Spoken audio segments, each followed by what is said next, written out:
đi về ai. Ok, đêm nay sẽ là một đêm tuyệt vời. Yes sir. Sơn Tùng em chỉ thơm mơ màng mùi hương theo làn gió cuốn em đi kề bên vai ai từng đêm. Nhẹ nhàng say mê anh mang em về. Liệu rằng em còn nhớ tiếng yêu không? Ở đây ngay phía sau em này lặng một mình anh thôi. Nếu giữ lại những âm thầm bạn nhớ đừng khiến đôi môi dịu em phải chịu ngàn giọt nước mắt đắng cay. Hạt mưa rơi trên vai giấc mơ này biết đi về đâu. Bài hát khi xưa anh viết bây giờ phải đắn dấu trăm hết thôi.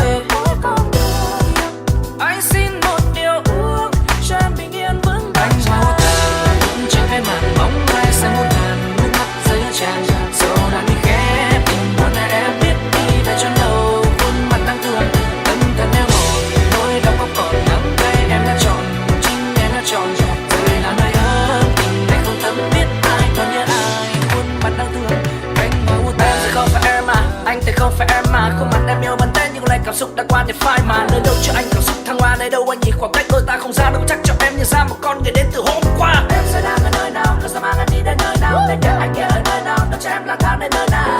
Nói cho anh nghe, nói cho anh nghe, bước đi vội vàng anh đã đi về nào. Khiến đôi môi dịu em phải chịu ngàn giọt nước mắt đắng cay. Hạt mưa rơi trên vai giấc mơ này biết đi về đâu. Bài hát khi xưa anh viết bây giờ phải đắn dấu trăm hết thôi. Anh xin một điều ước cho em bình yên vững vàng. Anh mau tàn trên ven màn bóng ai sẽ muôn ngàn nước mắt rơi tràn. Dẫu là mình khép tình buồn này em biết đi về chốn đâu. Khuôn mặt đang thương tâm thật neo mỏi nỗi đau khóc còn đắng cay. Em đã chọn chính em đã chọn rồi là nơi ấm tình này không thấm biết ai còn như ai. Khuôn mặt đang thương cánh hoa úa tàn, cánh hoa úa tàn, cánh hoa úa tàn, cánh hoa úa tàn. Yeah yeah. Whoa, whoa,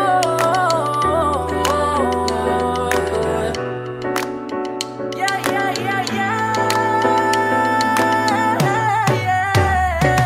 Ngày đó anh mới xếp mai anh không về em nữa đâu.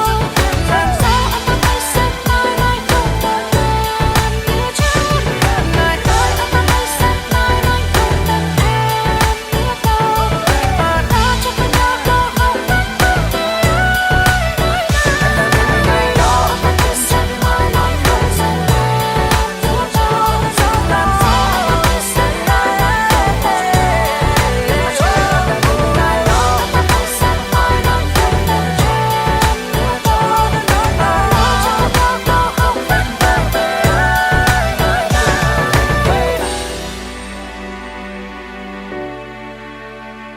Cánh hoa úa tàn, khuôn mặt đáng thương.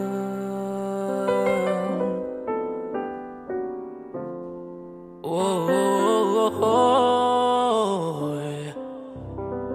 Yeah, yeah.